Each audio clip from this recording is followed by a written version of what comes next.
Hello, my name is Benjamin Fulford, and I'm here to talk to you about the secret government of the United States and why it is the world's largest problem. My involvement with the secret government started this spring when I interviewed Japanese Finance Minister Heizo Takenaka, or former Finance Minister Heizo Takenaka. Dragon's Den.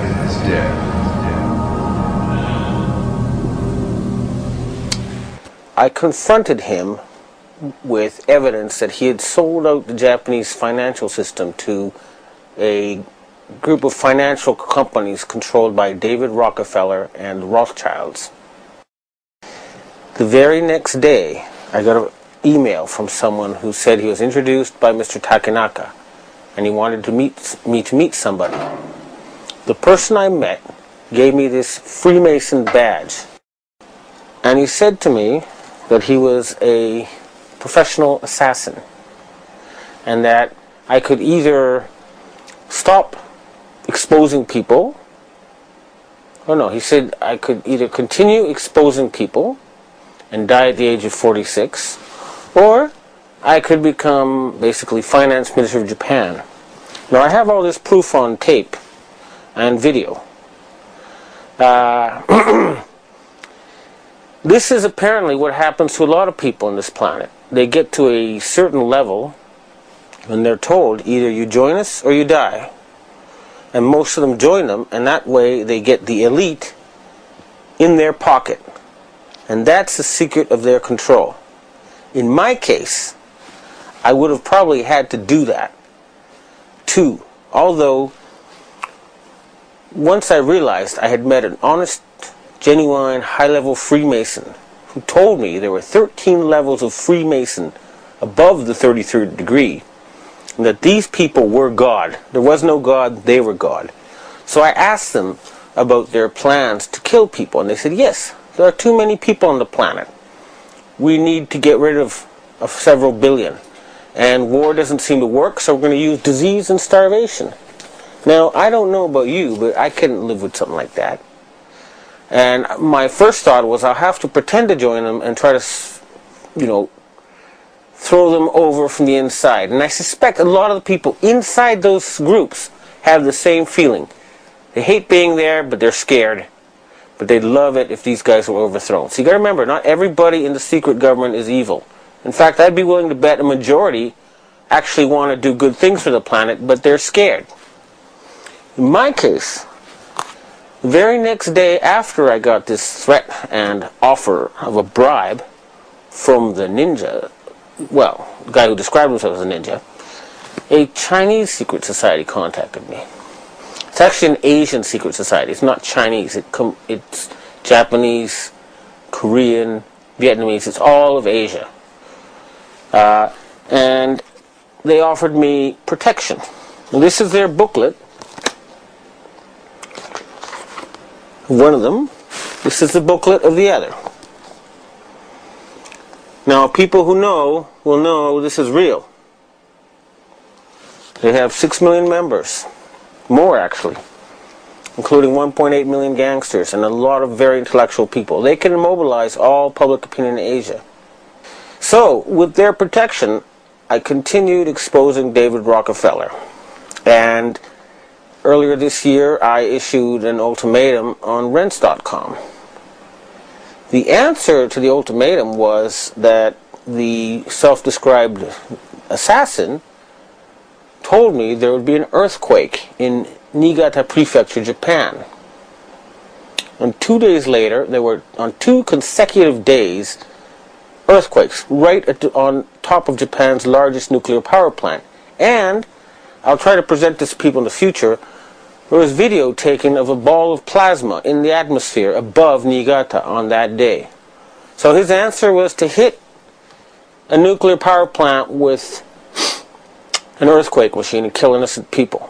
Now I said, why on earth would I not then retaliate? Well, that would be playing into his strong hand, now wouldn't it? He controls a lot of violence, a lot of instruments of death. The people who are behind him, these Sabbatean sect of Satanists, would love to trigger World War III. And I'm not going to give them that excuse. So instead, the Chinese societies and the Asian countries, you may have noticed, have started dumping dollars, big time. And they've stopped going to G8 meetings in Davos. And you'll also notice that their submarines, Chinese submarines, have popped up right behind U.S. aircraft carriers in the middle of military exercises. What that means is that every single U.S. aircraft carrier is a useless sitting duck. The entire U.S. Navy is useless, okay? That's a fact. Secondly, all their satellites are useless, okay? And that's just the beginning. The screws will get tighter and tighter. The United States economy depends on Asian money. They need to borrow $850 billion a year just to keep going. And the Asians are tired of paying for a country that does nothing but attack people and create excuses for war. A lot of people are wondering why a picture of me smiling beside David Rockefeller appeared on the internet. And they're saying, how did I get to meet him? Well, he was here in Japan on what was supposed to be a top secret visit. However, if he's in Japan, he's on my turf. And it was pretty naive of him to think I wouldn't know he was here and I wouldn't know where he was. Now, I could have had him brought to me all tied up with a vibrator up his ass, just like happened to that reporter for the Yomiuri newspaper in April when he got too close to these people. But I don't think torture is a very polite way of talking to people, and nor is it very productive. Friendly conversation is always the best. Now, the interview may be a little bit disappointing in the sense that a guy like that is not going to go and just tell you, oh yes, I'm head of the secret government and I sacrifice children and I'm planning, to turn everybody into sheep. It's just not going to happen. You have to look for subtle signals. It's the rules of the game. I was a corporate journalist for 20 years. And I know that if you just ask those questions, they'll shut down the interview, you get nowhere. So if I said, why did you spread HIV and why did you create SARS? He would say to his bodyguard, get this Fruit Loop out of the room. That's how it works. So I had to operate within his matrix. And I hate going there. I hate that place. But I had to pretend I was a friendly journalist. And I had to sneak in the stuff I wanted to ask. Because, unfortunately, it would have been great if you could really hit him with this stuff. But it wasn't that circumstance. He was accompanied by the president or chairman of a fancy PR company. And a guy who looked like heavy-duty Mossad type who could probably kill me in 3 seconds if it ever came to that. I came with a cameraman and myself. And now, you may wonder, when you look at this interview, why I was not more aggressive. The reason is simple. Years of experience have taught me that you get nowhere with an aggressive interview. I would only get lies, and here's evasions and spiel, and the interview would be cut short. What I've learned over the years is that you got to appear like their friend when you interview them, or you're not going to get good information.